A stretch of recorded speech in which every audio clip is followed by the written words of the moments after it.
Imagine waking up tomorrow and discovering that clothes had never been invented.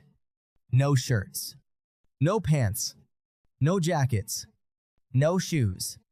Hard to imagine, right? But for a huge part of human history, our ancestors lived without the clothing we take for granted today. So when did humans start covering their bodies? And more importantly, why? The answer probably wasn't fashion. It was survival. Our ancestors faced freezing nights, intense sunlight, rain, insects, sharp plants, and rough terrain. And unlike many animals, humans don't have thick fur covering most of their bodies. So how did they survive the cold? We don't know exactly when humans began regularly wearing clothes. Clothing disappears. A stone tool can survive underground for tens of thousands of years. A bone can sometimes survive too. But animal hide can rot away. Plant fibers can disappear.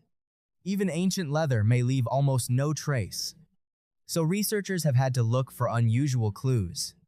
One fascinating clue comes from lice.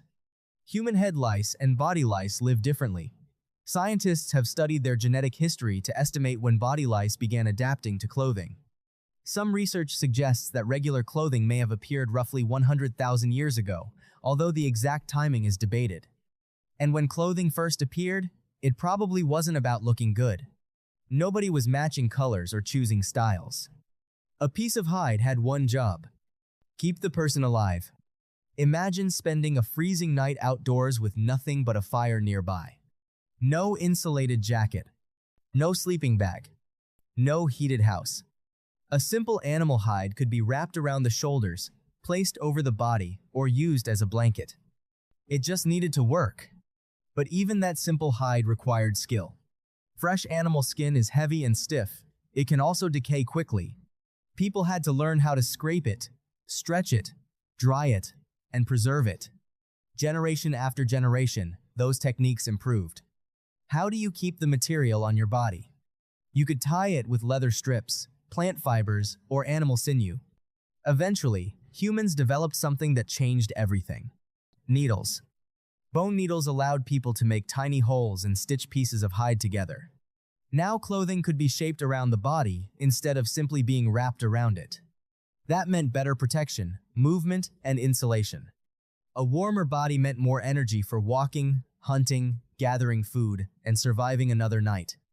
But clothing wasn't only useful in cold weather. It could protect skin from the sun, reduce insect bites, protect against thorny plants, and make rough environments less brutal. Think about your shoes. You probably put them on without thinking. But protecting your feet is useful when walking across hot ground, sharp rocks, or rough terrain. An early piece of leather wrapped around the foot may have been simple. Simple inventions can change lives. Then something even more interesting happened. Humans started decorating what they wore. Shells, animal teeth, bones, beads, pigments. It was saying something. Maybe it showed where someone belonged. Maybe it showed status. Maybe it identified a group. Or maybe people simply wanted to look different. We can't know the meaning of every ancient decoration. But humans have been using objects to communicate identity for an incredibly long time. Even a simple t-shirt can reveal something about your interests. You can communicate without saying a single word. That may be one of the oldest things clothing ever did. But there's a bigger story here. Clothing represents something unusual about humans. We don't always adapt to the environment by changing our bodies. Sometimes, we change the environment around our bodies. A wolf has fur. A bear has thick insulation. Humans? We make a jacket. We make a shelter. We control fire. We create tools. We build technology. Instead of waiting millions of years for our bodies to evolve new protection, we invent something that can do the job now. That's what makes clothing more than fabric. It's a piece of technology. The shirt you're wearing today may seem completely ordinary, but behind it is an idea from a very different world. Take something from nature. Change it. Shape it. Attach it to your body. And use it to survive. Long before fashion brands.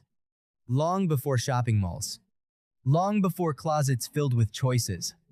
There was simply a human standing in the cold, trying to stay warm.